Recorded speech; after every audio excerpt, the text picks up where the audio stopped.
And this is just by way of introduction to what I hope to encompass in the slides that I'll show you.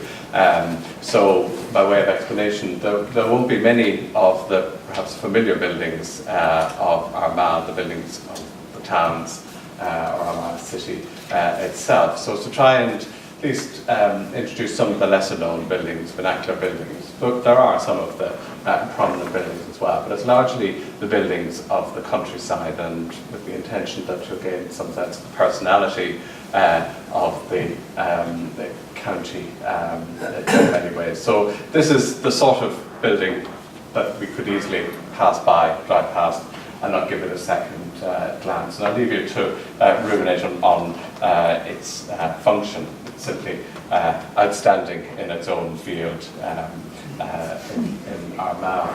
But if we were to trace the sort of evolution of buildings, the upstanding buildings, it's difficult to create a very firm and clear narrative compared to, say, a region like Leinster. And that's of course because of the peculiar history of the region. South Ulster is very distinct because of the way in which it was the interface between Norman Leinster and Ulster. And also the topography in many ways determined how buildings evolved. So the normal sort of narrative for architectural history doesn't strictly apply here. So you won't find the sort of tower houses, the sort of iconic sort of abbey in the middle of a field that you'll find in the west of Ireland. But that's not to say there aren't interesting buildings or that there weren't important establishments at the key periods in history. And this is just by way of reference to the early buildings, say, of the church, ecclesiastical buildings. This is the church at Killeavy, Slieve Gullion, and it's very much typical of the sort of early church primitive construction, the use of lintels rather than arch, the rounded or pointed arch that we would know from Norman and then Gothic architecture in the later medieval period. So it's a significant building, but it's one of very few, and most of the remains that you will find from the early period or the medieval period are fragmentary, or they simply don't survive. They don't survive because of the political, largely events in South Ulster. It was always a sort of flashpoint in many ways, but also sometimes these buildings didn't get the patronage and didn't evolve in the way that they did, for example, in Norman society, and the way in which society lived in South Ulster. But this is a significant building, and this is an indication that it was in use for a long time. So from its early establishment and the structure that I showed you with the lintel, probably 10th or 11th century, and then continued in use so that you have here a carved head in the 15th century. But where we may be used to an abundance of carved detail and enrichment, you simply won't find that in Armagh. And it's one of those contradictions, because when we think of Armagh city is the ecclesiastical capital of Ireland. The expectation is that it should be abundant in churches and in foundations, but they simply didn't survive where they did exist in the first place. So to find a sort of true medieval great foundation, really you can only go to Armagh and look at this to see a trace of the great medieval church, the Franciscan friary, 13th century structure. And it can claim significance for various reasons. It doesn't have great embellishment or carvings, but it's still considered one of the longest Franciscan friaries. But that seems, you know, almost a pathetic thing to say compared to the structure. There's so little of it left, another view. And that significance attaching to this is not to say that it was the only building of importance, because of course the hilltop of Armagh was of great importance. And just as the Franciscan friar was founded in the 13th century by the Archbishop O'Scannell, so was the cathedral. And this is an 18th century view of a structure that most of you will be familiar with, a low-lying structure on the hill. But it's not a structure many people would think of as medieval, because of course it was so radically remodeled in the 19th century, or restored, as the Victorians would have said, by Cottingham. But it is fundamentally a 13th century structure at its core, and then, of course, with all of the events in the 16th and 17th century, particularly during the 9 Years' War, it suffered enormously and was gradually built or rebuilt through the 17th century, but always just sort of a make do and mend approach. But it is the closest you'll come to in terms of a used and continuous medieval structure. Inside, the atmosphere is Victorian because of Cottingham's work, and really, even in terms of its scale, it's not enormous. It's really equivalent to a large-sized parish church. And in terms of those icons of the medieval age, the tower house, which we're so familiar with, there are examples of early stone structures and defensive structures, but most of them are very fragmentary remains. This is the closest you'll come to finding a tower house, and it's not even medieval. It belongs to the period of Mountjoy's campaigns. It's Moiry Castle, built in the opening of the 17th century to secure the Moiry Pass, the gap of the north. And interestingly enough, despite its simplicity, it's one of the only buildings of this period for whom we can name the architect. It was a Dutch engineer, Levander Rose. So it's purely a functional building. There's no adornment or enrichment. It's a practical structure for defence. So it sits within a bawn which a fragment survives and is provided with musket loops. So there's this sort of almost continuity of medieval character right up to the 17th century in terms of the buildings and the attempts that we might make to create an architectural narrative for the region. You see the castle again in this landscape, again, how important the topography was to shaping the place.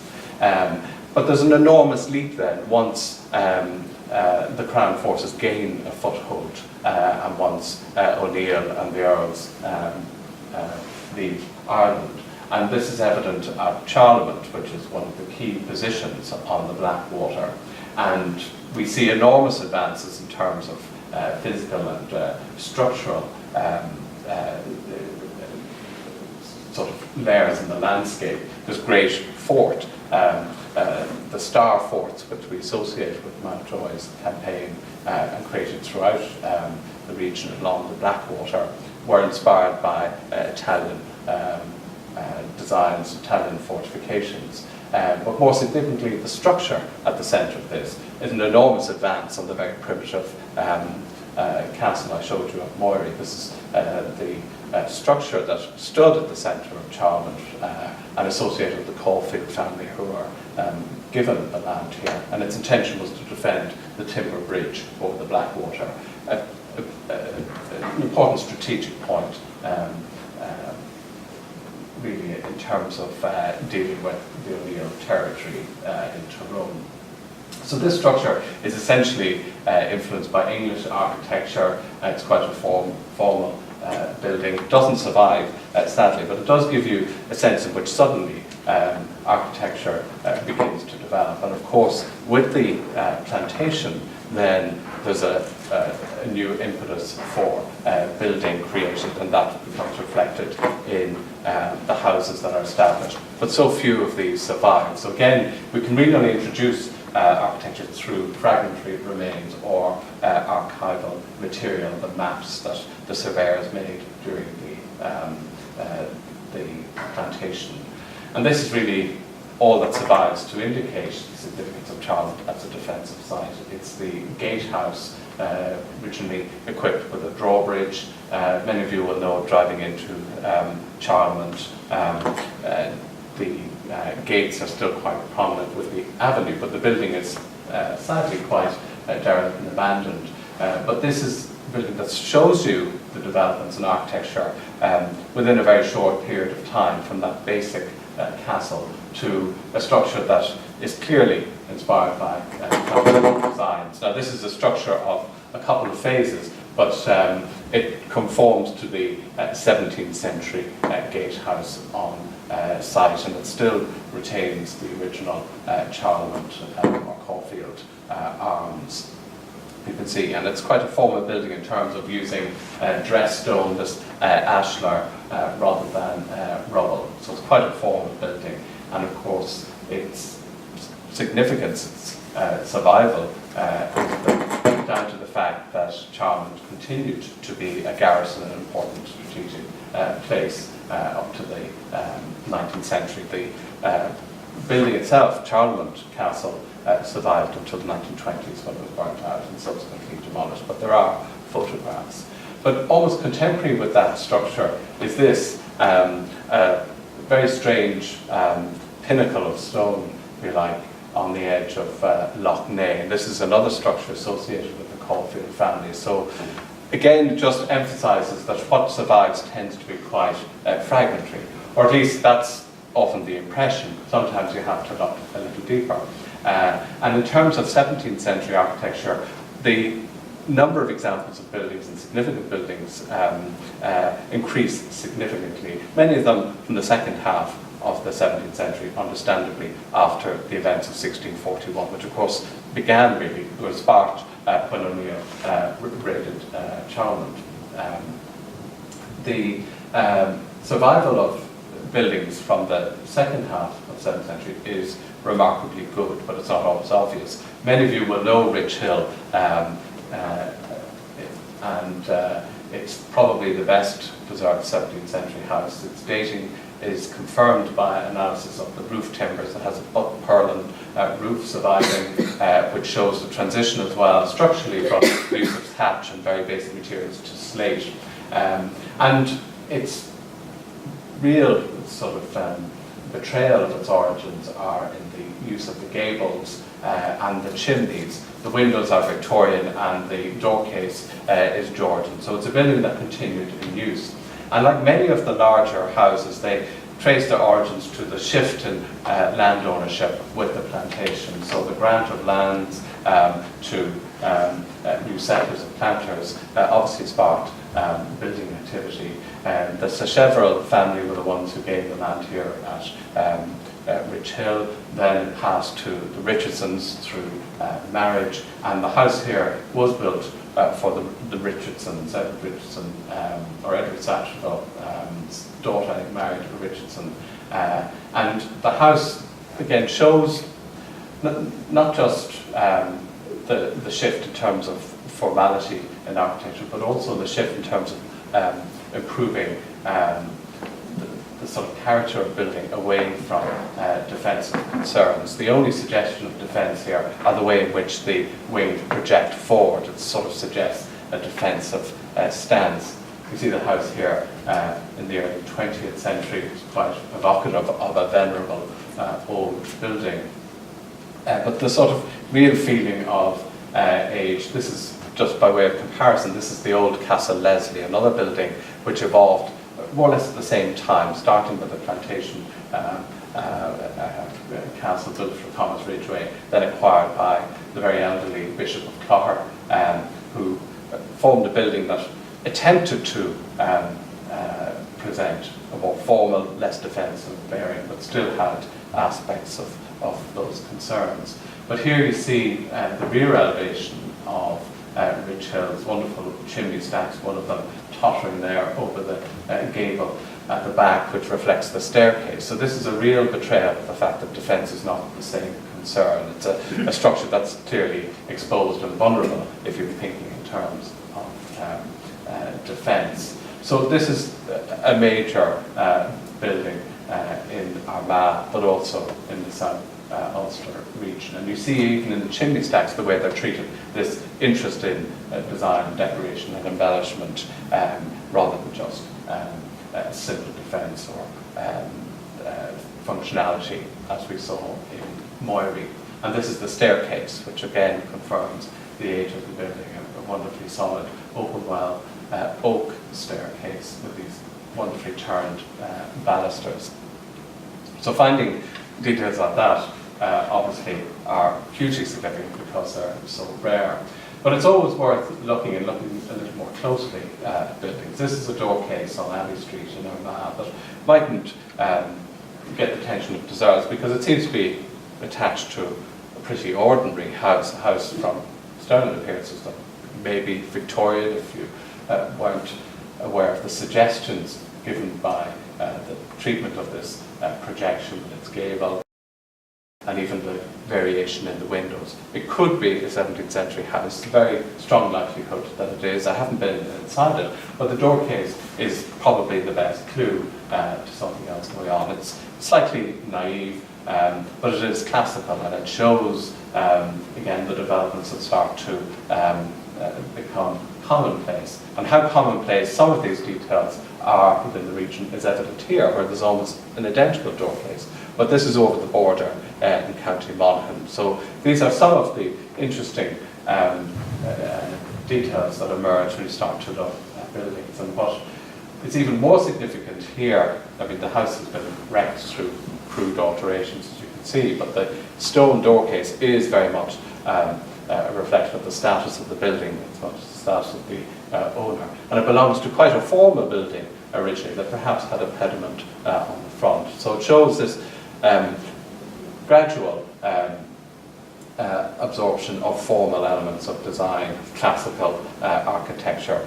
And that is certainly found in some examples, but unfortunately with attrition even in more recent times, it can be hard to appreciate that. This is Dramilly in Loughgall, incredibly formal, symmetrical plans. You can see quite an odd design with the central block, big two-storey wings with these terminal blocks. But it is a hint of sort of formal classical design, the classical design that people often associate with Palladio, the Renaissance architect who really influenced 18th century design, particularly what we think of as Georgian architecture. It's often Palladian inspired. So this is the sort of building that starts to appear in South Ulster in the early 18th century. There are examples in the other counties surrounding as well. And it's hard to appreciate fully the way in which these ideas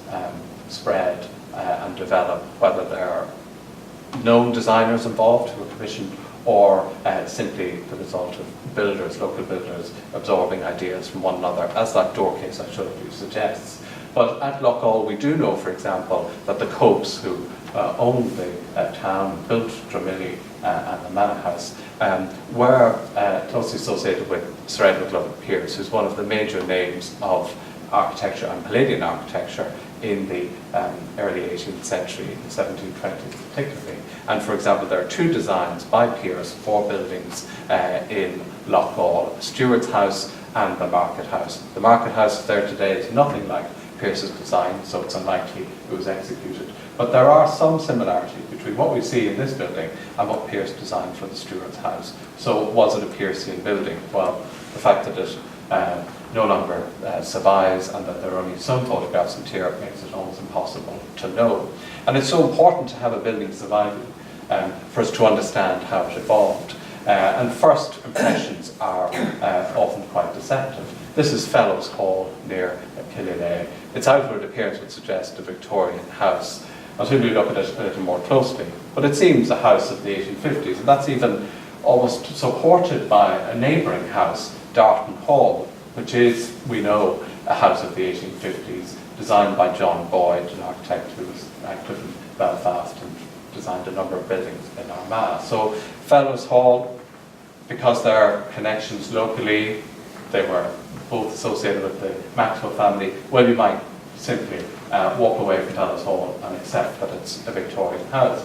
But when you go around the back, and that's certainly one of the most important things you have to do in my job, is go around the back and see what there is. And immediately the building starts to reveal some of its secrets. You can see in this photograph just about two plaques here and then another plaque there. Now, a carved plaque with a date is nothing more than a stone that was carved with a date. It doesn't necessarily tell you anything about the building that you're looking at. But this is the one which is under that central window, 1664. So it's a clue at least that there's something significant here, or that there's some important tradition. And in fact, research in the house and looking at it, it's quite clear, even in its name, that it has important associations with the Maxwell family and with Trinity College Dublin, who are granted the land here. But when you start to look at the plan and look at the fabric of the building, it's quite obvious the building did evolve in the 1660s, as the records show. And then this plaque, in a way, helps. It indicates that the house was built in the 1660s. It burnt in 1752 and was rebuilt in 1762.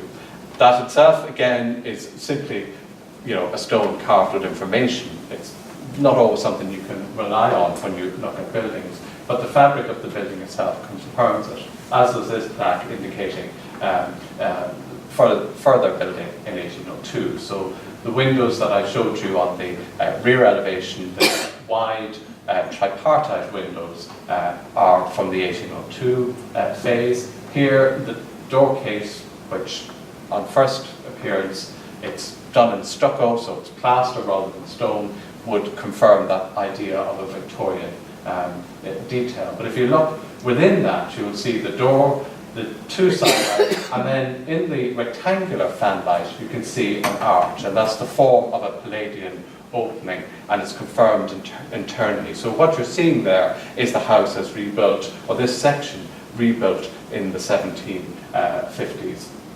And of course it's then confirmed inside when you find this wonderful mid-18th century staircase. So that's a pattern that emerges throughout South Ulster when you start to look at building.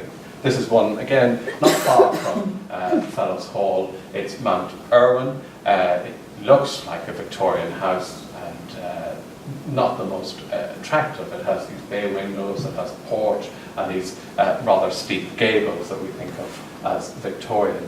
And it's quite plain, the wide windows, plate glass. There's nothing terribly obvious. There is a hint in the form, the gable ends, that might suggest it evolved an older house, but it's confirmed further when you go around the back, especially with the window you see on the right, which has these exposed sash frames, which is an indication of an early Georgian feature. So it's very likely that this is an early Georgian house, not much more than a farmhouse. And we know that the Irwins have been at Mount Irwin since the 18th century, so this is more than likely the house that they built for themselves. Others are more revealing and certainly better preserved in terms of the integrity of how they evolved. This is Port Nelligan, and the chimney stacks are later. That's immediately obvious. They're over elaborate for what's essentially a vernacular house. But clues to this as an early house are its long form. It's not strictly symmetrical at all. There's a plaque just to the left, that's where the original entrance was. And even in terms of the plan, it's not symmetrical, so it didn't have the formal layout of rooms, and the way in which it's arranged internally, it had a corridor across the front. So these are all clues to early buildings. And if you think of this and how it appears, and think of that image that I showed you of Rich Hill, the rear elevation, there's not much difference between those two buildings. So in fact, even though all the details that we have in this building surviving internally suggest an 18th century house, it may in fact be older. The Cross family who built it have certainly been in that area for quite a long time. And again, some of the forms in vernacular buildings don't really evolve or change dramatically over time. So this makes it very difficult to date. So unless you analyse certain details or can analyse the fabric, say, for example, as in Rich Hill, through analysing the timber and dating it, it can be quite difficult. So this is a house and a hue. It's not too dissimilar to Port Nelligan. It has exposed sash frames on the top, not on the bottom. Is it an earlier house than, for example, the door case suggests? It looks to me an early 19th century door case. It's possible, and again, research often is required to indicate that.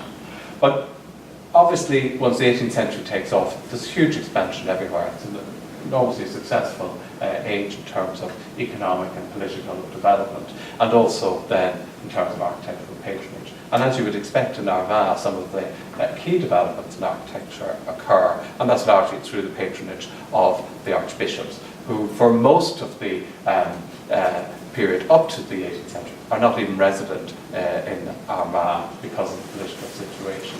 So this changes, and it changes, of course, famously with Prime Robinson. But even before that, some of the archbishops are conducting significant exercise in patronage. And here, beside the cathedral, you have the Widows' Almshouses, and a wonderful door case, a classical door case, as good as any you'll find anywhere in Europe in terms of a strict classical form. It's this form that people often describe as Gibbsian, after James Gibbs, one of the key figures of classical architecture in Britain in the 18th century. So even something as simple as this, it's a very plain structure, but it is quite sophisticated in terms of its detailing and its measurement. And it starts to get absorbed. It might be, for example, the sort of thing that influences a door case like this, which looks slightly awkward, a little uncouth compared to the Vicar's Hill example. But this is at Hamilton's Bawn, and it's probably a little strange looking because I suspect the original door case was taller and a little more magnificent. But it sits on a building not unlike some of those that I showed you, fundamentally vernacular. And if you look at the gable here, there's a plaque, Hamilton's Bawn being, of course, a plantation settlement. So there are lots of, ways in which buildings are brought up to date, overlaid with some of these changes. We saw it in Rich Hill with that classical door case. We've seen it in the way in which Fellows Hall evolved. And then you start to get buildings built completely afresh with all of these principles. Strictly classical, formal in arrangement. And this is one, Jonesborough House, established by the Jones family, and this was a house in poor shape at the moment, but you see the classical door case, formal, well detailed, and of course the sort of detail that becomes familiar to builders, to patrons and architects because of pattern books, the sort of dissemination of information visually that is applied at all levels. And here's just another example, but curiously on a Presbyterian church, the Presbyterian church in Cady. I don't know if it was brought from somewhere else or was made for the building specifically, but it just gives you an idea of how sophisticated then these classical details become through that familiarity. It's possible essentially to copy the detail from a pattern book and replicate it in the mason's yard. But generally the fundamental ingredients are absorbed almost subconsciously, so that you get throughout many of the vernacular buildings just the basics of symmetry, proportion, and then often just detail in terms of the door case that will reflect the classical origin. So they're not overtly classical buildings in terms of being tied to the sort of great temples that we think of Greece and Rome in any obvious way. But it's in that sort of rigour in terms of the planning and the arrangement of the buildings. So where some of those other vernacular buildings are, they're haphazard, the sense in which they evolve organically almost. Here you have buildings that are being formally treated, but in a very unsophisticated way, if you like. And this is the rectory at Lismadill, happily one of the ones still in use for its original purpose. The windows have changed, but it's vernacular. It's not built in ashlar or dressed stone. It's rough cast rendered, gives it that pleasing texture. The chimneys have been rebuilt as well, but it retains its fundamental quality. And you get that sort of what we call a-styler architecture. It's not overtly classical in terms of having columns or pediments or obvious detail. And if you stripped away the door case from this, which is an obvious classical detail, it is a classical house because of those elements of proportion and symmetry. This is Dean's Hill, again another clerical house, Dean being the key figure ecclesiastically in Armagh, certainly until the archbishops become resident. And it's a building that, of course, reflects this transformation of Armagh to what we think of today as the Georgian city. It's one of the many buildings that begin to appear through that boom, if you like. But it's not quite as sophisticated for a building of its date. It belongs to the second half of the 18th century, and I'll come back to that. This is Napa, which is a country house in Armagh that's really quite sophisticated when we compare it to Dean's Hill. And it's an interesting one because it's associated with the Johnston family. And of course, Francis Johnston will be familiar to many of you as an architect of great prominence in the early 19th century, particularly in Dublin, buildings like the GPO, for example. But his family were long established in Armagh. And while this is a building associated with the Johnston family as one they occupied and owned, it's not clear that it was a Johnston that was connected to the architect, except that the building accounts do show William Johnston was involved in payments or received payments for this building. And William Johnston is almost certainly Francis Johnston's father, who was an Armagh builder. And that certainly, in a way, gives us an impression of how the ideas about architecture developed, not necessarily at the hands of qualified architects or patrons who had necessarily been on the grand tour, but the builders who are very much employed as part of this building boom. They were taking on board many of the details and becoming more sophisticated. So this is, in many ways, the sort of classic Georgian house. It's perfectly symmetrical, but it's also ordered in ways that show a sophistication. The centre of the building is projected forward with a pediment. An idea, of course, that derives ultimately from a classical temple. And then it's given this rather finely detailed door case. And the sophistication is even evident in the arrangement of the rear elevation. It's also something that's important here because it's a building that relates to another house, Rokeby Hall in County Louth, which was built for Primate Robinson. And it does suggest that there's some connection again between Francis Johnston, because he became essentially the Primate's architect. And this is how it sits in the landscape, and this is, you know, so important to what these buildings represented. They were in many ways civilizing the landscape, transforming it.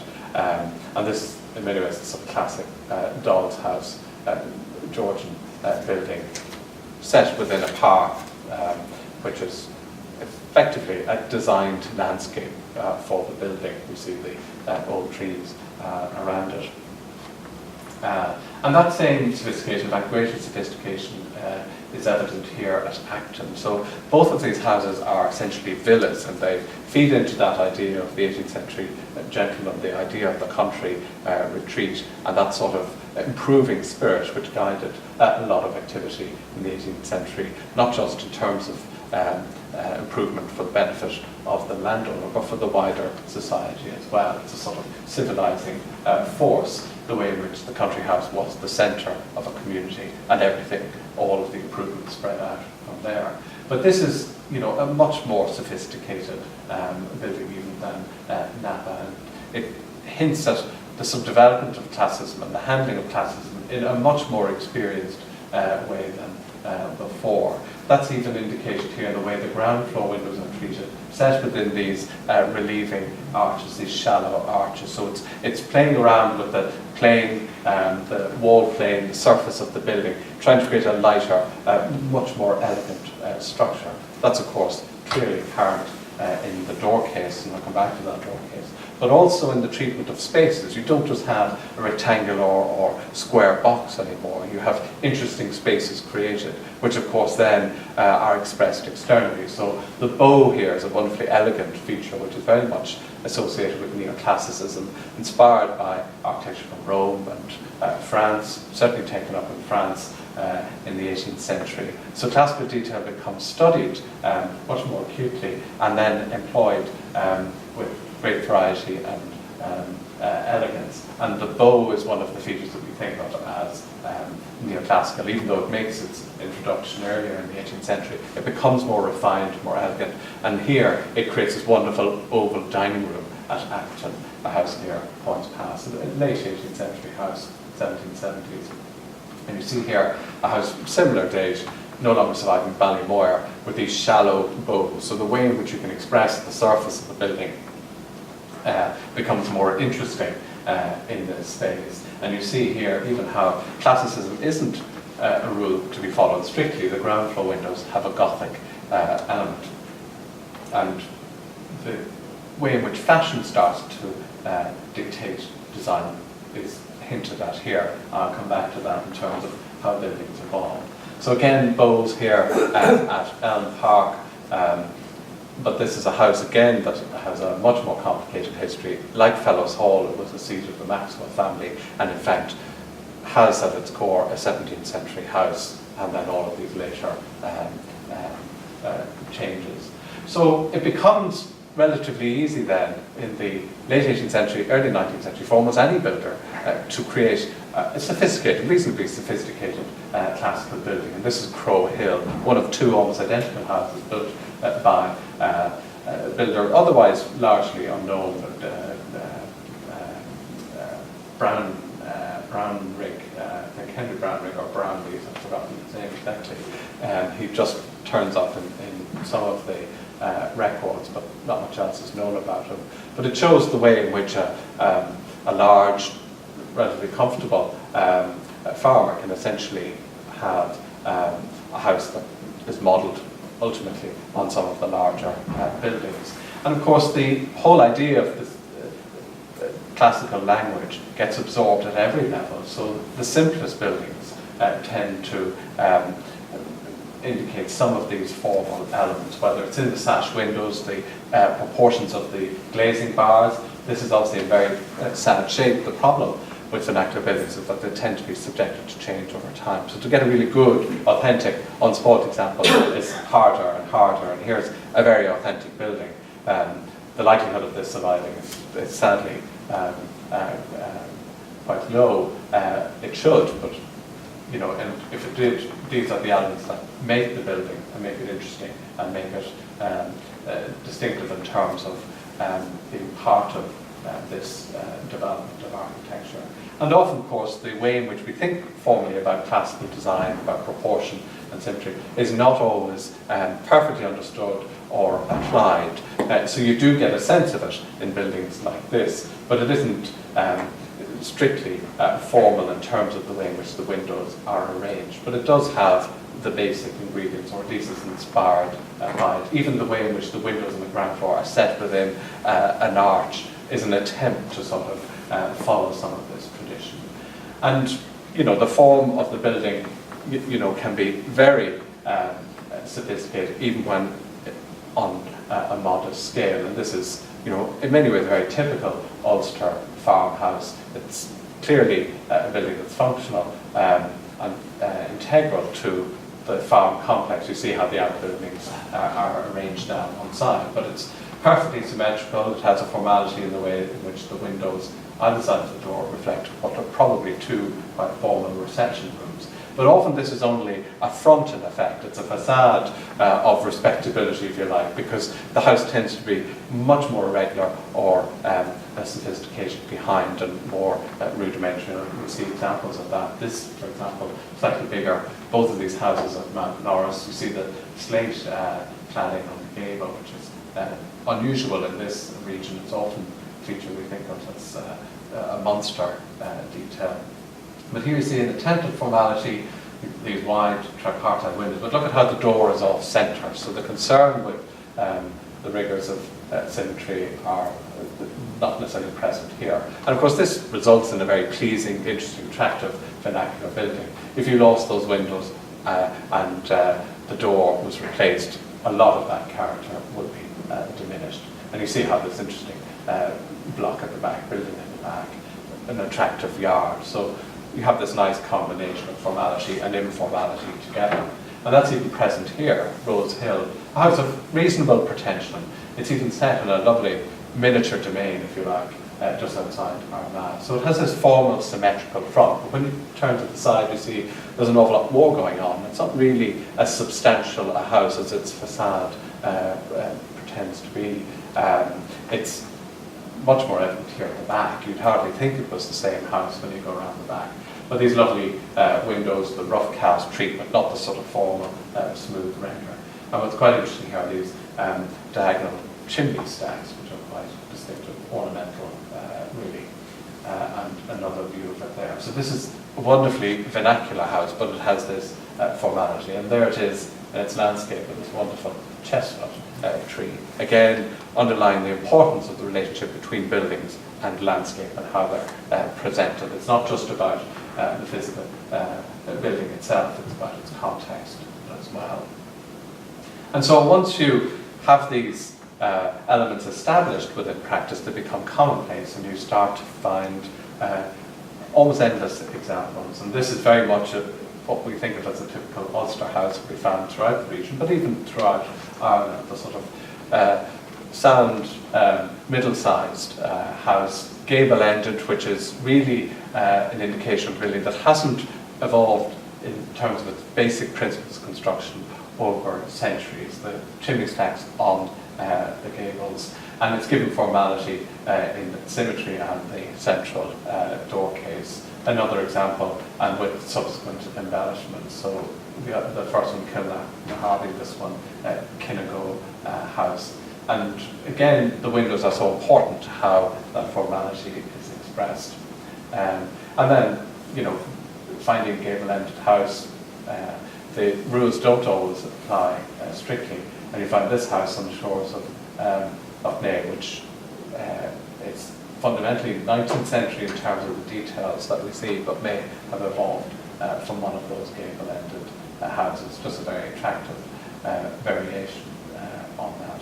So the sort of formal elements tend to get married with other developments and whims, if you like, which are either down to architectural impulse of a formal nature, an actual designer, or simply the builder. And you do find local distinctions within buildings. This is Anna Clare, doesn't really have an immediate counterpart, but throughout Ulster there are houses similar to this which have odd features. The bay windows, of course, are an attractive element to extend the room out. They reflect the interest in outside views and more interesting interior spaces, and create here an attractive veranda. But look at the wonderful door case. Again, the door case is often where all of the artistic and decorative interest is applied, and this is again wonderfully elegant and refined and typical of what we would think of as Regency decoration and design in the early 19th century.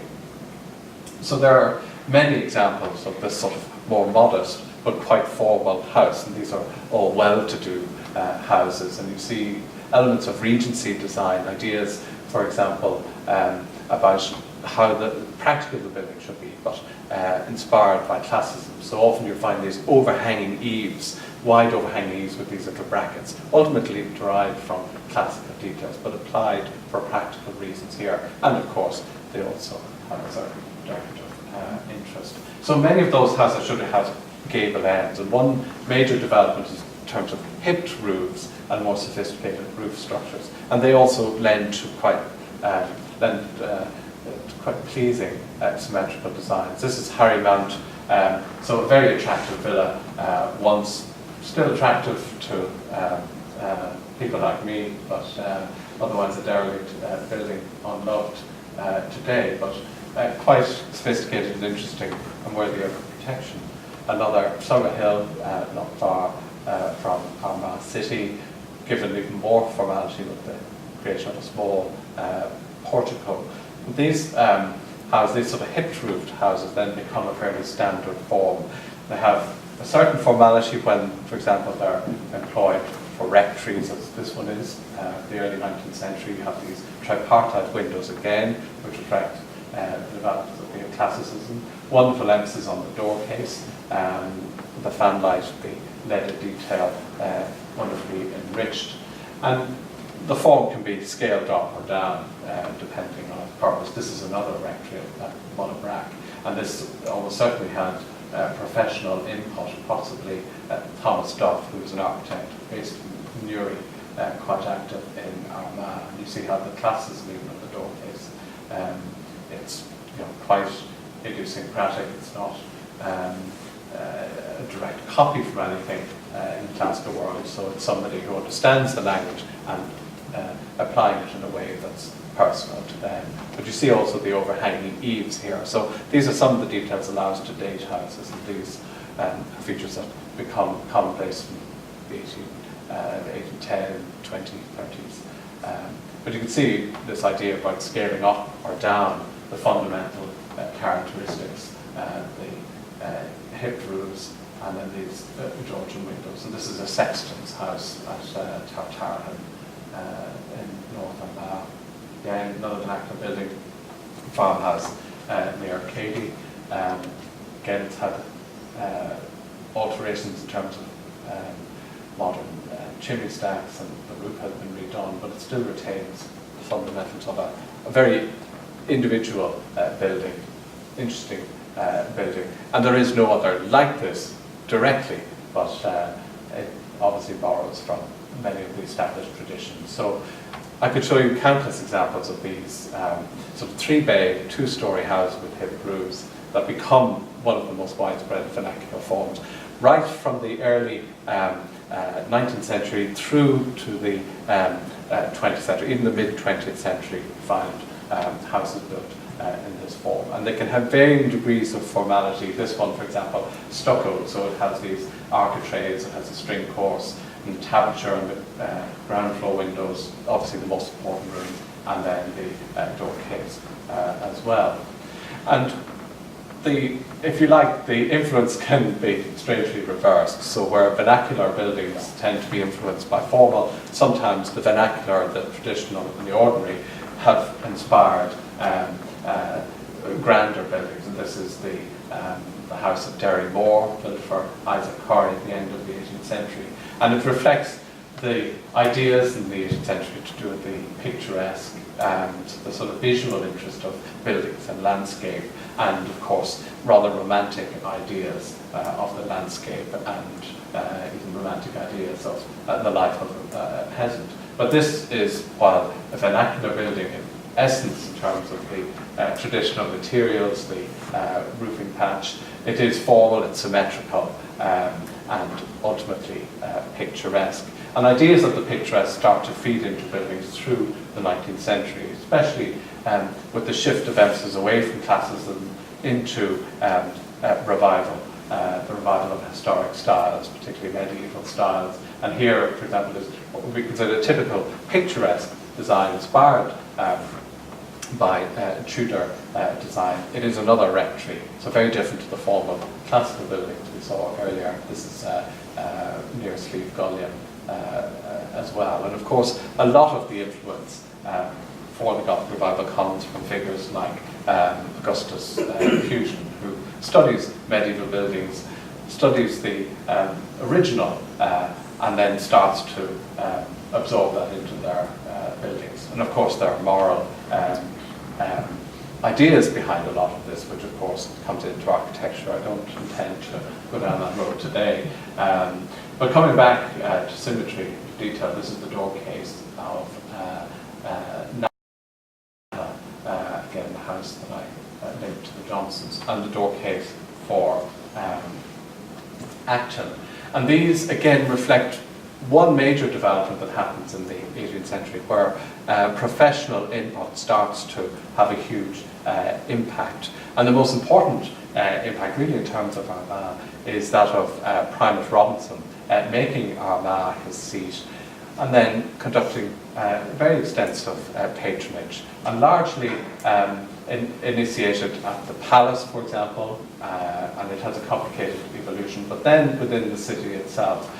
He's involved in remodeling the cathedral, but then also these very public acts. So, for example, his library on the top of Abbey Street beside the cathedral. And this is a design that survives. It's often identified as the work of Thomas Cooley, and this is, of course, the significant development that Robinson brings about. He employs an architect from England who gains great attention as the winner of the competition to design the Royal Exchange in Dublin. So Robinson brings him to Armagh with the intention of transforming his see.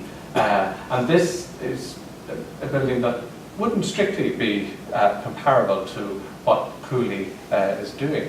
It's classical, certainly, but it's slightly old-fashioned. If you look at the windows on the ground floor, these are the sort of blocked surrounds that we saw on Vickers Hill, you know, about 50 years earlier. So in fact, this is most likely the building that Robinson was thinking of building until Robinson, until Cooley is brought north. It's very likely that this is actually designed by George Enser, who was involved in building the palace. The door case here in particular is interesting because it's exactly like the door cases on the houses on English Street that we know Enser built.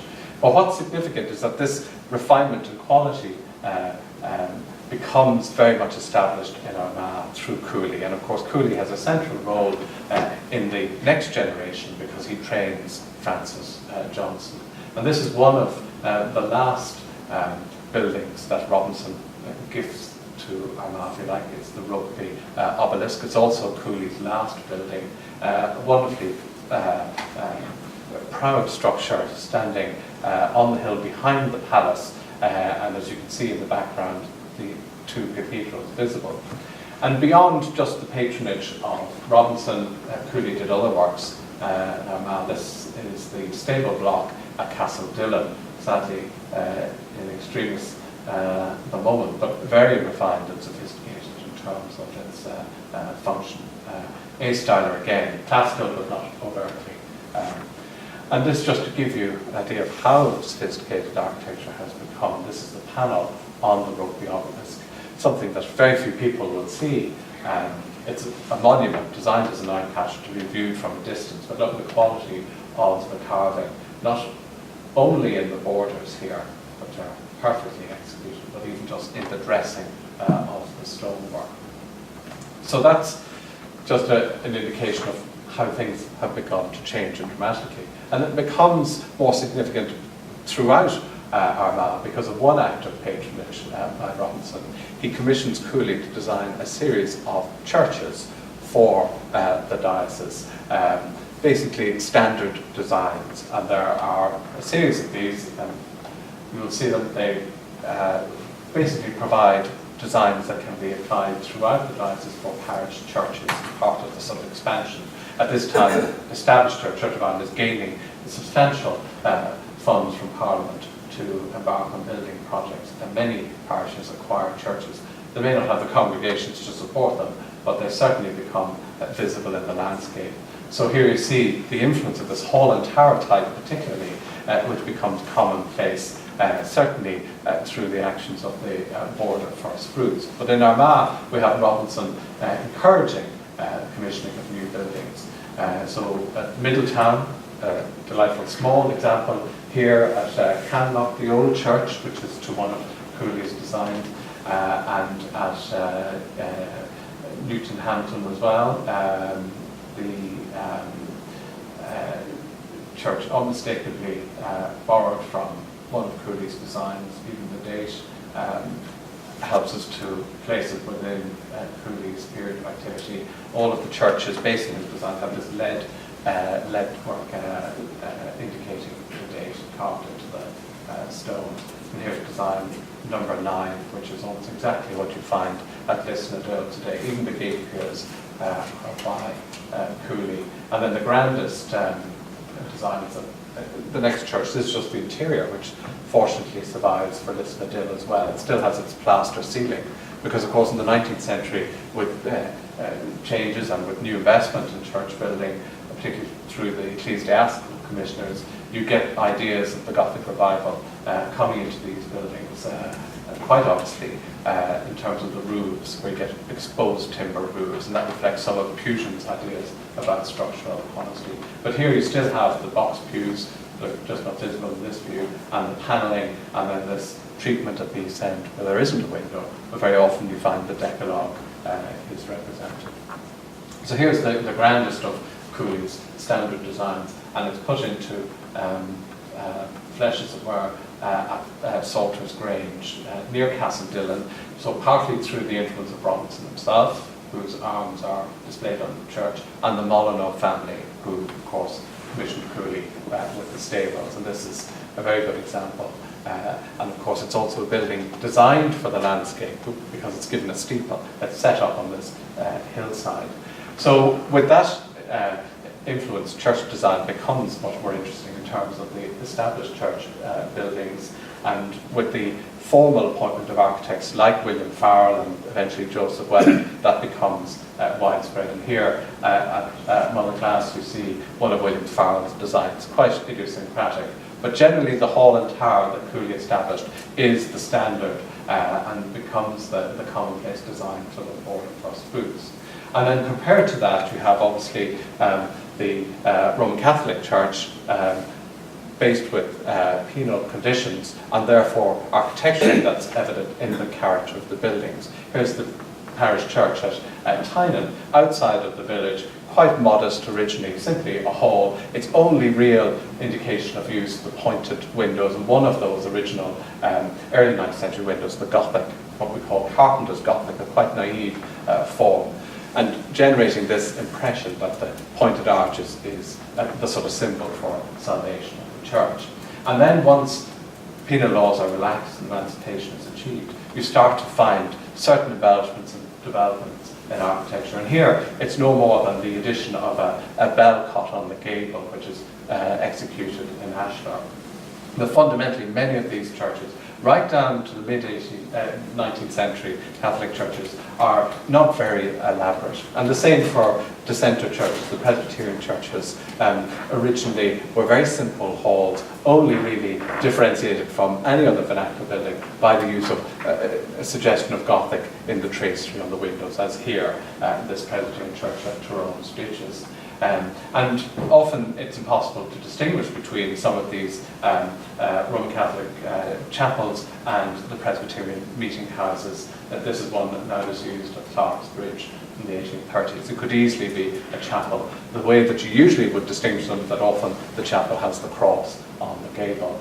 And then, without any sort of overt distinction for itself, the Quaker meeting house at Ridge Hill, a wonderful vernacular building in the late 18th century. And even, this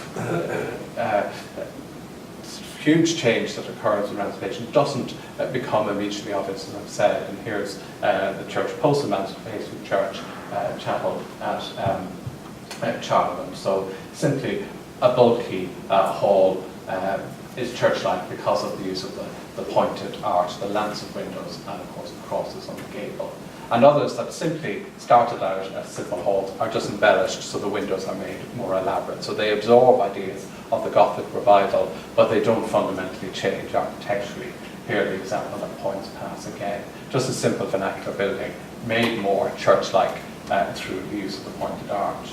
And then in some cases, when things develop further, so after 1850 certainly, and as the Catholic middle class has become more prosperous, you get more ambitious ideas. And the rural chapel, though, doesn't fundamentally change. The most significant that you'll find is that the hall is extended so that it essentially becomes transepts as the body of the church, the nave, if you like, is projected forward. And here at Beliek, you see how it's made more elaborate and more sophisticated architecture simply by extending it and then just creating these token Gothic details, the buttresses on the corner and the bell cut. But of course the hall and tower form is popular across all denominations, and largely because this allows the building to stand out in the landscape.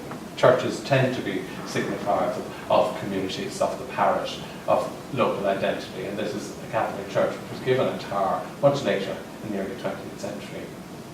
And that's how these buildings are meant to serve as buildings within a landscape and representative of the community. And here, Lochgilly, this distant view gives you that sense. You see just to the right the rectory, to the left the schoolhouse. And these are buildings often overlooked now because, of course, the way society changes. But communities in place are defined very often by these buildings. Schoolhouse at Port Nelligan, another one in Armagh, often derelict, and sometimes have survived through reuse. This is the schoolhouse at Drumbanagher, a wonderful formal building with these crazy columns, probably the teacher's house in the centre and the classrooms on either side.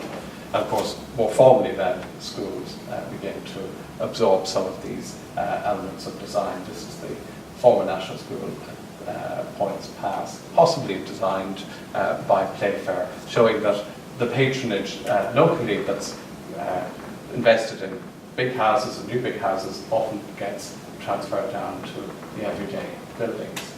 And again, the sort of sense of place and community and the identity or personality is represented by the kinds of buildings you find within regions. For example, here the Purple Star, Orange Hall, wonderful vernacular building, made much more distinguished by this superb door case, classical 18th century door case, where it originates, I can't say, and then given more personality with the ornate barge board over it. And these again are buildings that help define our sense of place and can certainly sometimes be wonderful revelations. This is a superb Masonic hall at Tarahan, middle of nowhere really, formally designed, we don't know by whom, but certainly worth having a good look at. Wonderful brickwork, see this sort of sawtooth detail on the gable, and then you go around the sides and you see how these supports, structural supports internally, wall ties, and then embellished with a set square and the compass. And of course, other vernacular buildings that give a sense of place are rapidly disappearing. Public houses and shops, this one at Tartarin again, and this one at Gerrard's Pass. And there are so many of the unexpected buildings to be found throughout, and often reflecting changes within society. So this is a building with a forecourt, most likely a garage, reflecting the beginning of the automobile age. So, conscious of time now, I just want to finish up with some of the country houses, the larger buildings that really sort of mark out Armagh, sort of greater architectural achievements. Armagh hasn't fared very well in terms of its country houses. Many of them have suffered from obviously decline and demolition, and really the larger houses no longer are associated with families who occupied them originally. But this again is Elm Park, the house I showed with the bows on the side, built for the Close family, again connected to the Maxwells. And Maxwell Close in the 1820s decided that this was no longer sophisticated enough for him, and commissioned, let's give over, that's Dublin House, commissioned Drumbanagher from Scottish architect William Playfair. And this shows you, as the last slide does, how much more sophisticated classicism and all architecture becomes through the serious study of buildings throughout Europe, whether it's buildings of classical Greece, Rome, or the medieval buildings of Europe through people like Fusion. So Playfair is one of these versatile 19th century architects who can almost practice in any style that the patron demands. So you have Close leaving his very fine 18th century house, neoclassical, certainly a building that would have satisfied many of the contemporaries, and commissions this enormous neo-Greek house just north of Newry. It doesn't survive except for its portico, this wonderful structure. Some of the other buildings do remain. But you have this enormous sort of development in terms of fashion influencing the tastes and the differences that appear in buildings. So in terms of the classicism that dominates, and I've showed you so many examples, there begins to appear a variation in terms of Gothic and much more interesting medieval inspired designs. This is all that remains of Clare Castle, a late 18th century castellated building. Must have been fascinating. It's the only evidence we have of it. We see this wonderful banding of brick and stone. But to find castellated houses, there are a few, and again they show the change in fashions, like this one at Killeavy, which actually began as an 18th century classical house, quite a modest villa, and was transformed by this addition of ingredients that were thought of as typically medieval turrets and battlements, and this in the foreground, a sort of rampart. But at the back you still see the 18th century house portrayed with its neoclassical bow. So it is only a sort of skin deep modelling, if you like, done in the 1830s. When you look to find a serious exercise in historic revival, you have to look at Gosford, which is certainly one of the most ambitious buildings in Armagh, certainly one of the most important of the early 19th century, designed again by an English architect, Thomas Hopper, for the second Earl of Gosford, and one that took a lifetime really to build. And scale indicates that. But like so many of these houses, they weren't just built on virgin sites, they were built within established domains, and this is the map of the Gosford estate here, Market Hill map from PRONI, showing the classical house that preceded this very ambitious structure, which is not only a straightforward castle, in the sense in which many were in the late 18th and 19th century. It's inspired by Norman architecture, which is quite unusual and certainly not one that gained great popularity. And it's quite unlike anything in terms of the castellated houses to date, and it only matches another building by Hopper, Penryn Castle in Wales. And of course it becomes part of this redesigned landscape as well, another map of the domain.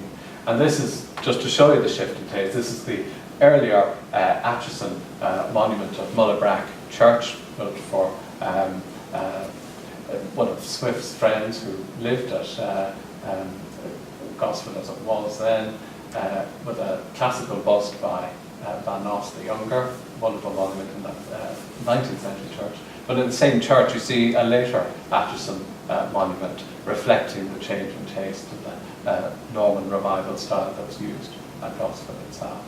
And like Gosford, where Hopper, an architect patronised by George IV, was employed, here at Tynan Abbey, John Nash was involved with the architect of the regent and later King George IV, remodelling an 18th century house to create this picturesque castle, and then subsequently extended and remodelled further by local architects William Barr and William Lynn from Belfast. But here is the yard, which reflects its origins in the older house associated with the Strong family. Quite a fine 18th century yard. And of course a superb building, which of course was tragically lost along with its occupants in 1981. But the Nash connection certainly is prominent in the area of Caledon, possibly even at this house, Wood Park, which only survives as a ruin. It has elements of Regency, Gothic or castellated style that we think of as Nash. This is all that really survives of Tynan today, and that entrance by Lynn, and the gates as well. And then in terms of the ability to be versatile, where Playfair designed a neo-Greek house for Drumbanagher, he could obviously apply the same diligence and skill to Elizabethan style as he did here at Lurgan, Brownlow, Castle and Brownlows. What he regarded as his best example was certainly his first exercise in this Tudor revival, Elizabethan style. And again, it replaces an older house established with a plantation, as you see in this map here. And some of the older 18th century fabric survives in this remodeled stable building. The other one that I want to point out is Tandragee, again part of a very formal and sophisticated landscape and classical house that was completely romanced into a picturesque building in two phases. First, in the early 19th century, the left portion, you're seeing it just from a distance, was designed by Isaac Farrell for the Dukes of Manchester, and then this much more vigorous and historically accurate treatment on the right, creating a tower house.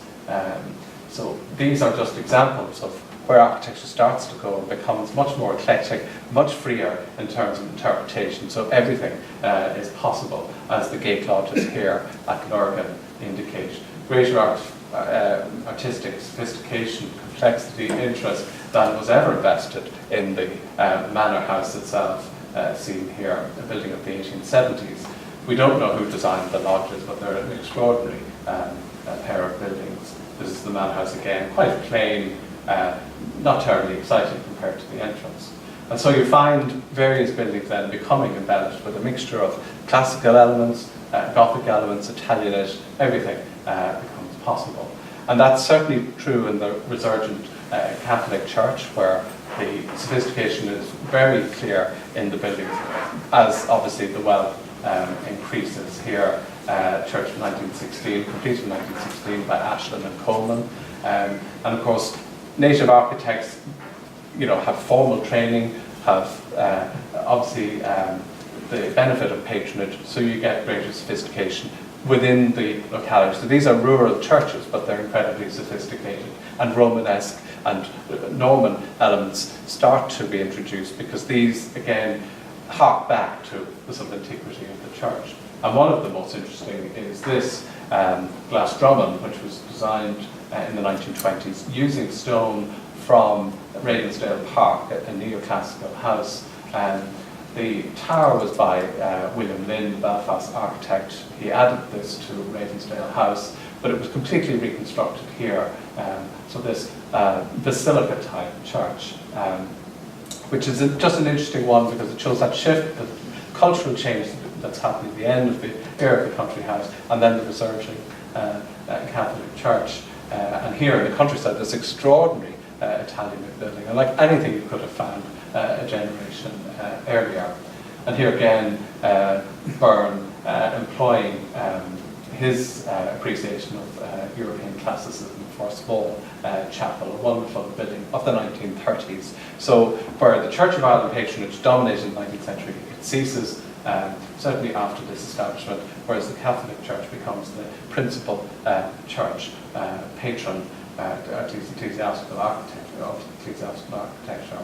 And wonderful things can be found on these buildings, like these locally produced sundials. There's one on Liscommon, the church I showed you, one at Points Pass, in each of the Church of Ireland and Catholic churches.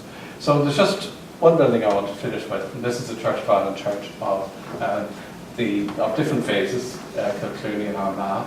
An 18th century simple building, elaborated, that's the building on the right, elaborated one phase in the 19th century, and then extended by Welland and Gillespie, who were the church architects. And it's interesting in many ways and typical in many ways, but it's not the most interesting building on the site. This is the most interesting building, which of course none of you will probably agree with.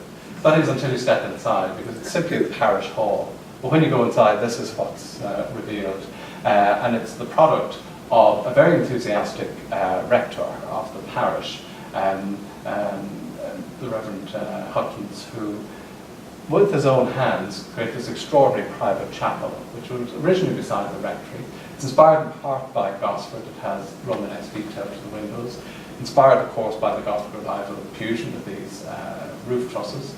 There he is himself, a High Church rector, who created this extraordinary structure for himself, and which, happily, the parish have retained for the parish hall inside a very unassuming structure. So that is where I'll finish, just hoping that you'll appreciate the ordinary and everyday and the surprises that they sometimes contain. Okay?